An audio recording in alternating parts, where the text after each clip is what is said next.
There was definitely music at school, which was a huge one.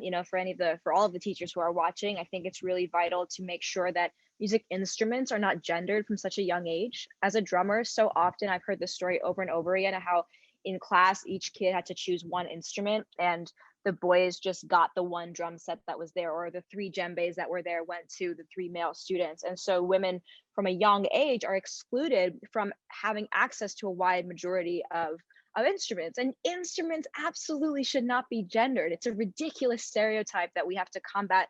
And really, teachers have the power to do that. It's so brilliant. And it's important also when teachers are giving examples to show musicians of different genders in their power. Oftentimes we'll say, oh yeah, the drummer, he blah blah blah. We have to say drummer she or he or they or whatever their gender pronouns are, so we kind of paint the picture, at a young age, that any instrument can be played by any person and it's a matter of human expression.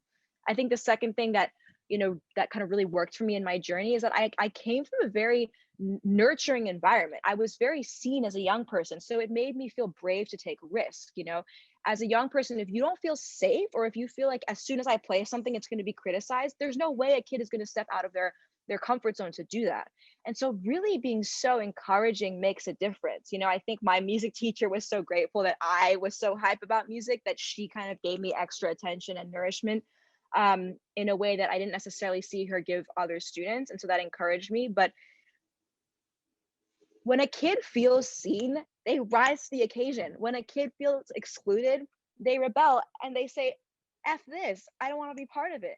So I think those were some of the key ingredients: being encouraged to play any instrument, and I gravitated towards the drums, and then being so encouraged even when I sounded terrible.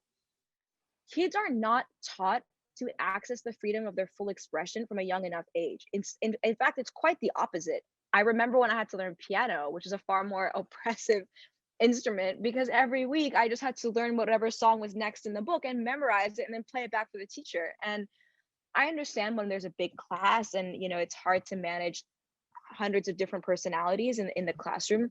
Um, but I really wish that I was taught to be a songwriter and encouraged as a songwriter and called an artist from when I was like 6 years old. Like, we should just be telling kids they're artists from the beginning, instead of like one day this. In fact, when kids are kids, they're in the freest form of their human expression because they haven't been molded by the fear of society. And so I really wish that I was told, Kiran, write your songs. Wow, what a good song. You wrote that? I can't believe it. I'm so proud of you. Let's share this with our friends. Let's share this with the rest of the class. This is a great song. This kind of encouragement makes the kid brave to continue expressing. We have to really build not even safe space, but sacred space. It's very different. Safe space is kind of more in the mind and more intellectual. Like, I know this is how I'm supposed to behave. I know that I have to encourage my students, this kind of thing.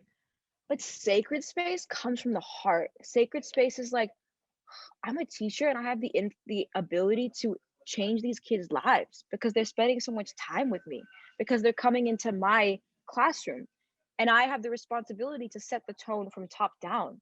That sacred space where when they go home, maybe mom had a bad day and she's saying something mean. Maybe dad had a bad day and he doesn't want to hear about your homework. But when I go to the classroom, I feel seen, and teacher such and such wants to hear my poem, and teacher da da da told me they liked my shoes today, and oh my god, you do, I like my shoes too, but I didn't think anybody noticed. Like, moments like that are so inspiring, and it actually brings up emotion with me, because I'm like, the responsibilities of teachers is so like, it's so inspiring. It really is. It's so powerful.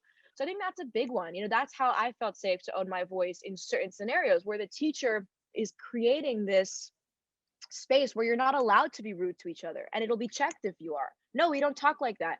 No, Jane, don't talk like that to Bill. We don't use those words in this classroom. That's not allowed. That's not okay. Be careful with your words. Be intentional with your words.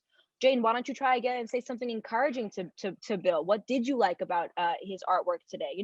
And really making them conscious of their own verbiage, of their own words, and how that affects other students. Empathy is one of the greatest life skills, and it's not taught in a classroom.